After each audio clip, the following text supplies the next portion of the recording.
नमस्कार मित्रों। तो यह आप लोग को एक जानकारी देनी थी इलाहाबाद हाई कोर्ट की बहुप्रतीक्षित भर्ती। इलाहाबाद हाई कोर्ट की बहुप्रतीक्षित भर्ती 2023 की आ चुकी है और इसमें जो भी लोग अप्लाई किए हुए हैं, बहुत ही बढ़िया बेहतरीन प्रतिष्ठित पब्लिकेशन है चक्षु पब्लिकेशन। उस पब्लिकेशन की यह बुक आप लोग को देखने को मिलेगी चक्षु पब्लिकेशन की, और बहुत ही बढ़िया सिलेबस के बेस पर सारा सारा इसमें मटेरियल तैयार किया गया है। Allahabad high court group C एवं टी के लिए stenographer, junior assistant, paid apprentice, driver, tubewell technician, process server, कुल मिला के इलाहाबाद हाईकोर्ट से जो भी वैकेंसी निकली हुई है ग्रुप सी एवं डी की, उन सभी भर्तियों के लिए बहुत ही बढ़िया पब्लिकेशन है चक्षु पब्लिकेशन। उसकी बुक निकली है हिंदी, सामान्य सचेता, अंग्रेजी, गणित, पूरा सिलेबस के बेस पर सारा का सारा मटेरियल है। तो इस बुक को आप लोग परचेज कर सकते हैं, नज़दीकी बुक स्टॉल पर भी जाकर आप लोग परचेज कर लीजिएगा। और मैं लिंक भी देने का प्रयास करूँगा जहाँ से आप लोग ऑनलाइन भी इस बुक को परचेज कर पाएँ। तो डिस्क्रिप्शन में लिंक भी आपका डाल दूंगा। तो इस बुक को आप लोग जाकर परचेज कर सकते हैं। पूरे सिलेबस के बेस पर सारे के सारे इसमें मटेरियल दिए गए हैं। इलाहाबाद हाई कोर्ट के लिए यह जो वैकेंसी आई हुई है उसके लिए बहुत ही बढ़िया प्रतिष्ठित पब्लिकेशन की यह बुक है। में आप सभी का स्वागत है। असिस्टेंट प्रोफेसर परीक्षा 2021 का सामान्य अध्ययन का हल प्रश्न पत्र है और यह समसामय की घटना चक्र की बुक है और इसमें पूरा का पूरा हल प्रश्न पत्र आपको मिलेगा। जीएस का, APHC असिस्टेंट प्रोफेसर जीएस का सॉल्व पेपर आपको मिलेगा। GDC असिस्टेंट प्रोफेसर का जीएस का सॉल्व पेपर मिलेगा। GIC BGT, GIC इंटीग्रेटेड और GDC का भी मिलेगा। और तो पूरा का पूरा अगर वीडियो देखना है तो प्लेलिस्ट में जाइएगा। समसामयिक की घटना चक्र GS सीरीज के नाम से प्लेलिस्ट बनी हुई है, प्लेलिस्ट में जाइए और सभी वीडियो को देखिए। तो आइए शुरुआत करते हैं। तो देखिए, उच्चतर शिक्षा सेवा चयन आयोग यह आपकी परीक्षा हुई थी, परीक्षा देती है 28 नवंबर 2021। तो आइए शुरुआत करते हैं। किसी प्रश्न एक देखिएगा, किसी नए क्षेत्र में नई प्रजाति का प्रभावी। देखिए, अभी मैं वीडियो बना रहा था, वीडियो बनाने में कोई दिक्कत हो गई थी और उसकी वजह से काफ़ी परिश्रम भी हुआ और इसीलिए मैं बहुत जल्दी जहाँ तक पढ़ा दिया हूँ मैं बहुत जल्दी रिवाइज करूँगा। किसी नए क्षेत्र में नई प्रजाति का प्रभावी अवस्थापना होना कहलाता है। तो यह क्या क्या कहलाता है? इकेसिस कहलाता है। हाँ, किसी नए क्षेत्र में नई प्रजाति का प्रभावी स्थापना होना स्थापन कहलाता है, इकेसिस कहलाता है। समुदायों का पूर्ण क्रम जो क्रम से एक निश्चित स्थान पर बदलता है उसे क्रमिक कहते हैं। प्रश्न 2 देखिएगा, इसमें देखना है कौन सा युग सम्मिलित नहीं है। तो देखिए, बांदीपुर अभयारण्य कर्नाटक में है, सम्मिलित है। पाखल जो है मध्य प्रदेश में नहीं है।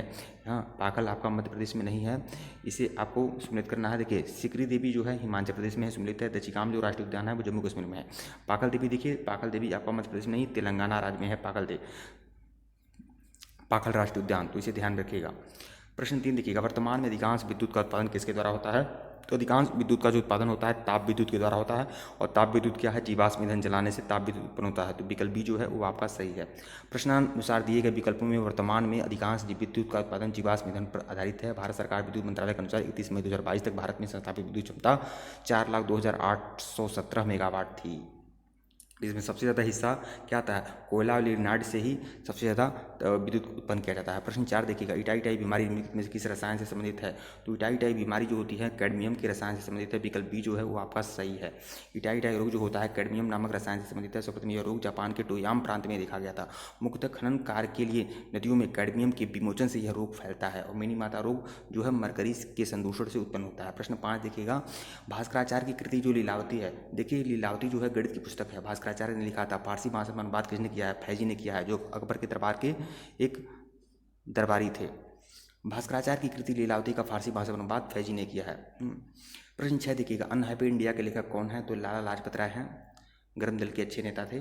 हाँ, लाला लाजपत राय। तो विकल्प डी जो है वो आपका सही है। अनहैप्पी इंडिया के लेखक लाला लाजपत राय थे। ये भारतीय राष्ट्रीय कांग्रेस के गरम दल के नेता थे। इन्हें शेरे पंजाब या पंजाब केसरी के नाम से भी जाना जाता है। प्रश्न 7 देखिएगा कि इसको कालक्रमानुसार व्यवस्थित करना है। तो देखिए, मतलब सबसे पहले क्या लिखा गया था? सबसे पहले क्या लिखा था? वेद। फिर क्या लिखा था? हाँ, उसके बाद लिखा था ब्राह्मण ग्रंथ। उसके बाद क्या लिखा था? अड़य। फिर उसके बाद क्या लिखा था? उपनिषद। उसके बाद क्या लिखा था? वेदांग।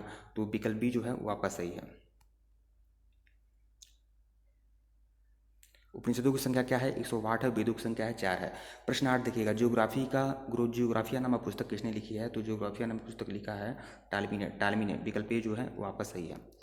जियोग्राफिया नामक पुस्तक टालमी ने लिखी है। टालमी के अनुसार सूर्य और चंद्रमा पृथ्वी की परिक्रमा करते हैं। सूर्य और चंद्रमा पृथ्वी की परिक्रमा। देखिए, टालमी ने थोड़ा गलत बता दिया था कि सूर्य और चंद्रमा जो है वो पृथ्वी की परिक्रमा करते हैं, जबकि इसे कापरनिकस के द्वारा इस बात का खंडन किया गया। और कापरनिकस ने बताया कि पृथ्वी और क्या कापरनिकस ने क्या बताया? कापरनिकस सही बताया। कापरनिकस ने बताया कि पृथ्वी जो है और सूर्य जो है केंद्र में स्थित है और पृथ्वी जो है वह सूर्य की परिक्रमा करती है। प्रश्न 9 देखिएगा, निम्नलिखित में से कौन क्रांतिकारी सिल्क पत्र षड्यंत्र से संबंधित था। सिल्क पत्र षड्यंत्र से संबंधित था कौन सा क्रांतिकारी? उबैदुल्ला सिद्दीकी। उबैदुल्ला सिद्दीकी जो है सिल्क पत्र षड्यंत्र से संबंधित था। ये सिल्क पत्र षड्यंत्र क्या है देखेंगे। प्रश्नगत विकल्पों में से सिल्क पत्र षड्यंत्र का संबंध उबैदुल्ला सिद्दीकी से है। सिल्क पत्र षड्यंत्र 1913 और 1920 के मध्य देवबंदी नेताओं द्वारा संचालित एक आंदोलन था, जिसका उद्देश्य भारत की ऑटोमन तुर्की, इंपीरियल जर्मनी और अफगानिस्तान के सहयोग से ब्रिटिश शासन से मुक्ति कराना है। अच्छा, सिल्क पत्र षड्यंत्र जो है यह किससे संबंधित है? उबैदुल्ला सिद्दीकी से संबंधित है और यह देवबंदी नेता थे। हाँ, यह षड्यंत्र कब रचा गया था? 1913 से 1920 के मध्य रचा गया था। इसका उद्देश्य क्या था? भारत का ऑटोमन तुर्की, इंपीरियल जर्मनी और अफगानिस्तान के सहयोग से ब्रिटिश शासन से मुक्त कराना था। हाँ, ये लक्ष्य था इसका। प्रश्न 10 देखिएगा, निम्नलिखित में से कौन सरकरिया आयोग का एक सदस्य था? सरकरिया आयोग के सदस्य कौन है? तो डॉक्टर SR सेन जो थे वह सरकरिया आयोग के सदस्य थे। और सरकरिया आयोग किससे संबंधित है? केंद्र और राज्य के संबंधों पर आधारित यह आयोग है, सरकरिया आयोग।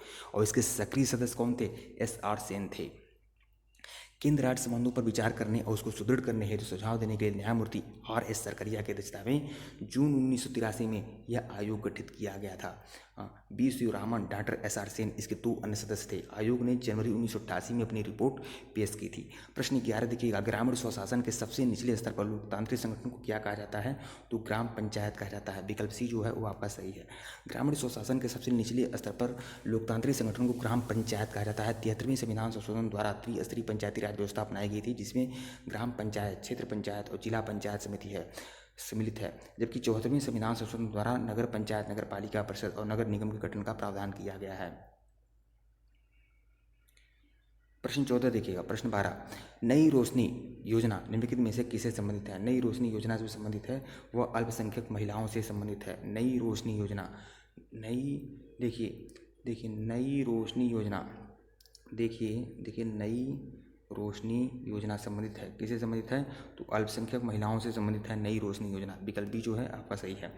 नई रोशनी योजना अल्पसंख्यक महिलाओं के सशक्तिकरण और नेतृत्व विकास के लिए 2012-13 में शुरू किया गया था। नई रोशनी योजना NGO, सिविल सोसाइटी और सरकारी संस्थाओं के सहयोग से देश भर में चलाई जा रही है। इसका उद्देश्य अल्पसंख्यक महिलाओं को सशक्त बनाना, उनके बीच आत्मविश्वास का संचार करना। इस योजना का क्रियान्वयन अल्पसंख्यक कार्य मंत्रालय, भारत सरकार द्वारा किया जा रहा है। प्रश्न 13 देखिएगा, भारत को दुनिया का स्वर्ण गर्त कौन कहते थे? भारत को दुनिया का स्वर्ण गर्त कौन कहते थे? भारत को दुनिया का स्वर्ण गर्त मतलब स्वर्ण भंडार कौन कहा जाता था?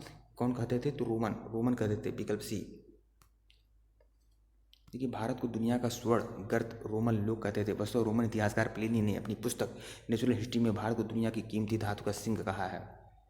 प्रश्न 14 देखिएगा, निम्नलिखित में से कौन सा बैंक पूर्व में इंपीरियल बैंक ऑफ इंडिया के रूप में जाना जाता है? तो भारतीय स्टेट बैंक को इंपीरियल बैंक ऑफ इंडिया के रूप में जाना जाता था। बाद में इसका नाम परिवर्तन होकर भारतीय स्टेट बैंक बना। तो देखिए, इंपीरियल बैंक ऑफ इंडिया की स्थापना 27 जनवरी 1921 को हुई थी। इंपीरियल बैंक ऑफ इंडिया की स्थापना कब हुई थी? 27 जनवरी 1921 को हुई थी। इसे presidency bank of Bengal, presidency bank of Bombay और प्रेसिडेंट बैंक ऑफ मद्रास को मिलाकर बनाया गया था। मतलब जो यह इंपीरियल बैंक है जिसकी स्थापना 27 फरवरी 1921 को हुई थी, 3 बैंकों को मिलाकर बनाया गया था। President bank of Bengal, president bank of Bombay और प्रेसिडेंट बैंक ऑफ मद्रास, इन तीनों को मिलाकर बनाया गया था इंपीरियल बैंक। और 1 जुलाई 1955 को इसका नाम बदलकर क्या रखा गया था? State bank of India. प्रश्न 15 देखिएगा, वर्ष 2020 तक भारत के कितने पूर्व राष्ट्रपतियों को भारत रत्न प्रदान किया गया है? तो अब तक कितने पूर्व राष्ट्रपतियों को भारत रत्न मिला है 2020 तक? तो कुल 6 पूर्व राष्ट्रपतियों को भारत रत्न से नवाजा गया है। वर्ष 2020 तक भारत के 6 राष्ट्रपतियों को भारत रत्न दिया जा चुका है, जिसमें डॉक्टर सर्वपल्ली राधाकृष्णन को 1962 में, डॉक्टर राजेंद्र प्रसाद को 1962 में, जाकिर हुसैन को 1963 में, बीबी गिरी को 1975 में, APJ अब्दुल कलाम को 1997 में, प्रणब मुखर्जी को 2019 में दिया गया था। ठीक है मित्रों, वीडियो को लाइक और चैनल को सब्सक्राइब करेगा। टेलीग्राम बिल्कुल ज्वाइन करेगा, लिंक डिस्क्रिप्शन में दिया गया है। धन्यवाद आप लोग को।